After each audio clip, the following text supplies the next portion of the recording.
Ville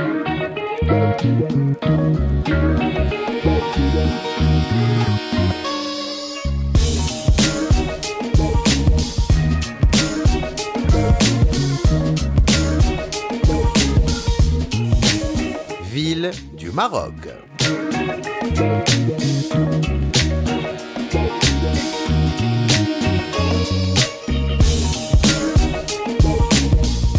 Bonjour et bienvenue dans Ville du Maroc. Je vous propose aujourd'hui de vous évader en prenant la direction de notre cher Sahara marocain pour découvrir les paysages sahariens et ses traditions culturelles.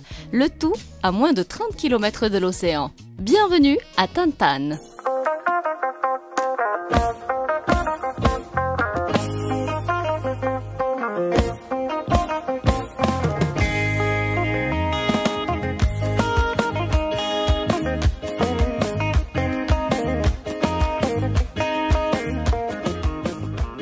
Tantane est un lieu de rendez-vous avec un puits où de nombreux nomades venaient se retrouver avec leurs troupeaux.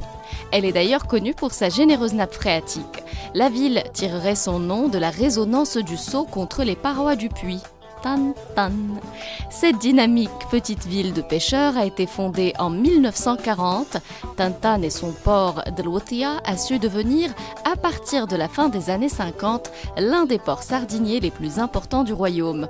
Tout comme l'Anti-Atlas, la région du Sahara marocain intéresse également les paléontologues pour sa richesse en vestiges préhistoriques. À partir de 1999, Tantane a tout particulièrement éveillé l'intérêt des chercheurs internationaux après la découverte d'une énigmatique statuette qui daterait de 300 000 ans. Si vous vous intéressez à la préhistoire, partez à la découverte des nombreux fossiles et gravures rupestres que cache la région de Tilmzoun et son oasis. Un peu plus au sud, à 50 km de Msiyid, Esguer dispose aussi d'une grande richesse de peintures anciennes dans les grottes. Découvertes en 2001, elles ont la particularité de représenter l'apparence humaine. Pour débuter la visite de Tantane, rendez-vous devant les deux gigantesques dromadaires blancs. Ils accueillent les visiteurs depuis de nombreuses années et ils sont devenus l'emblème de la ville. Ne manquez pas ensuite de vous balader dans ces rues en entrant dans les différentes boutiques pour quelques pauses shopping. Si vous souhaitez rapporter avec vous des souvenirs authentiques de la région, rendez-vous à la salle d'exposition des produits de l'artisanat qui représente la diversité du savoir-faire artisanal de la région. Tapis, bijoux en argent, sculptures sur bois, habits traditionnels sahraouis et j'en passe. Et comme dans toutes les provinces du sud, la maroquinerie traditionnelle est pratiquée par les femmes. Cet artisanat permet la confection d'articles utilitaires ou décoratifs. Ça peut être des coussins simples ou brodés, appelés asrmi, des petits coussins ronds, les merfeg, ou même des sacs de voyage, les tassoufra. Admirez aussi l'artisanat des métaux, la filière la plus dominante dans le sud. Elle est le fruit des traditions très anciennes ayant donné naissance à une bijouterie qui témoigne de la richesse et de la variété des bijoux de la province. Sans oublier la couture traditionnelle. Soins particuliers, habileté et patience sont les atouts nécessaires pour la pratique de cet art qui confère éclat et chaleur aux objets et produits les plus familiers dans la région. L'artisanat saharien est une activité ancestrale des tribus nomades. Cet artisanat est aujourd'hui organisé dans le cadre de coopératives. Il met en lumière les matières premières comme la laine, le cuir de chèvre et de chameau, mais aussi l'argent et l'émail. Le travail du bois est aussi une activité traditionnelle prisée chez les nomades. Il est autant destiné aux objets du quotidien, comme les poutres de tente ou les ustensiles de cuisine, qu'associé à l'ornement, tout ce qui est bijoux et décors pour les vêtements.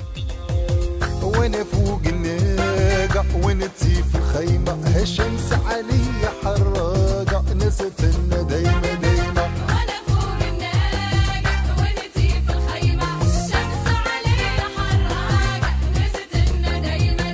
وانا فوق الناقة ونتي في الخيمة الشمس علي حراقة نست دايما دايما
عاشقك يا بنت القبيلة وبغرامك والهاع فكر في كل ليلة انتي وحدي سهران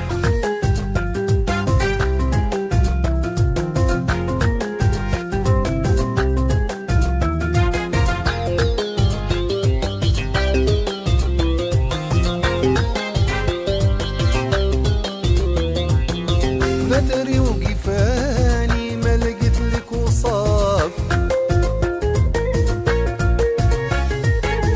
زينك ما هو عادي بالحسن واللطاف ندري وقفاني ما لقيت لك وصاف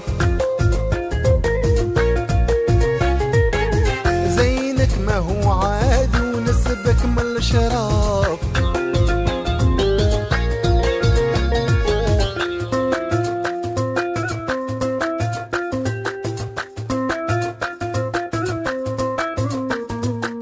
وانا فوق الناقع ونتي في الخيمة هالشمس علي حراقة نسيت الندى ديما وانا فوق الناقع ونتي في الخيمة الشمس عليها حراقة نسيت الندى دايما. Dans la région de Tantan, l'embouchure de l'Oued Dar'a est un spot de choix pour les amateurs de photos animalières. Ce site protégé Ramsar, grâce à une convention internationale qui garantit le respect des caractéristiques écologiques, abrite des dunes et des falaises maritimes et aussi une végétation qui accueille de nombreuses espèces animales. Tous viennent y trouver refuge. Prenez ensuite la route au sud de Tantan pour faire escale à l'embouchure de l'Oued Shbika. Vous aurez l'occasion d'y admirer de vastes étendues de sable doré et d'impressionnantes dunes. Ensuite, dirigez-vous vers l'Oued Jrefia, un agréable site écotouristique aux aires de savane. Vous aurez l'occasion d'y apercevoir des animaux typiques de la région comme le chacal ou la gazelle. Et après votre balade, poursuivez votre route en direction d'Arfnir, jusqu'à la lagune de Khnifis, aussi nommée Neila. Située entre Tantan et Tarfaya, elle a pour particularité d'être la plus vaste de la côte atlantique et la seule lagune saharienne en Afrique du Nord. Ce site d'intérêt biologique et écologique remarquable a été érigé depuis 2006 en parc national de Khnifis. Et pour mieux profiter de cet environnement à la beauté rare, offrez-vous une balade en bateau sur la lagune. Et à environ 80 km au sud de Tantan, prenez quelques instants pour observer le gouffre d'Arfnir, autrement appelé le trou du diable. La mer, creusée par des milliers d'années d'érosion, s'y engouffre au gré des marées. Cette curiosité géologique, avec sa profondeur de 40 mètres et sa largeur de 30 mètres, est impressionnante à voir comme à photographier. Et avant de repartir en ville, direction Tantan Plage, autrement nommée L'Outia. Cette petite cité balnéaire est située sur la route de l'Ayoun à environ 25 km du centre-ville. Ici, vous pourrez observer le balai des bateaux de retour de la pêche et profiter des plages qui sont une véritable invitation au repos, entourées de dunes de sable bien sûr. L'Outia est une destination prisée par les surfeurs du royaume. Elle offre un décor unique où les dunes de sable plongent dans l'océan. Le spot est reconnu pour abriter la vague du bateau. Elle peut se dérouler sur une centaine de mètres et offre des sensations de glisse mémorables. Et même si vous êtes débutant, vous pourrez aussi profiter du spot grâce à des cours de surf accessibles à tous. Un moment à vivre en famille ou entre amis à la rencontre des éléments. Je reviendrai avec le vent dans cette ville que j'aime tant.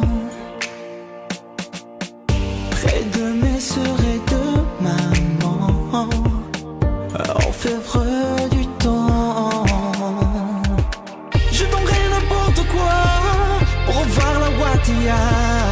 Elle est restée en moi.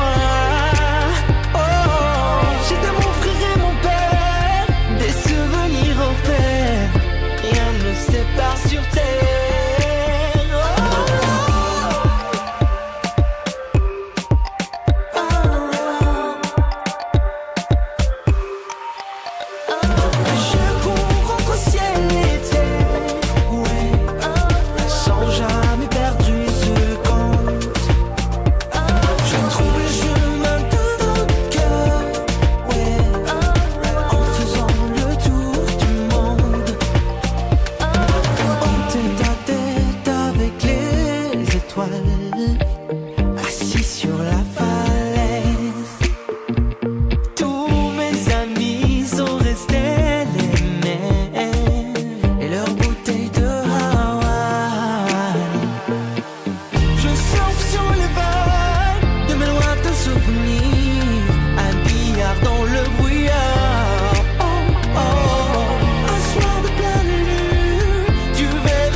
Tantan est indissociable de son célèbre moussem qui accueille chaque année de nombreux visiteurs.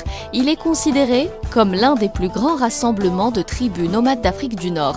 Il a d'ailleurs été inscrit en 2008 par l'UNESCO sur la liste représentative du patrimoine culturel immatériel de l'humanité.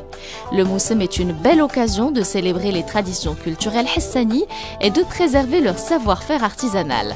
Et un des temps forts du moussem, c'est le carnaval annuel composé de nombreuses troupes venant de tout le royaume et sillonnant les rues de la ville pour mettre en valeur leur folklore. Parlons à présent des traditions culinaires de Tantan. Elles sont profondément liées à son environnement saharien et à son mode de vie nomade. La gestion des ressources ici est un art. Les ingrédients de base sont le lait de chamelle, la viande de chameau, les fruits secs et les céréales.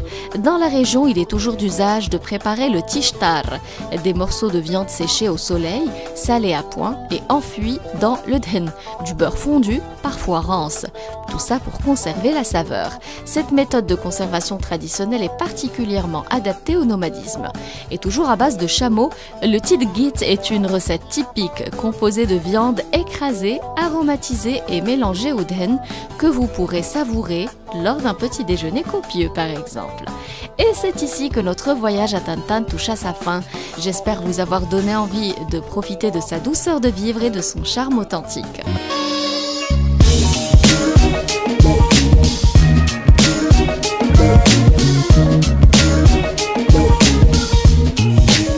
Ville du Maroc.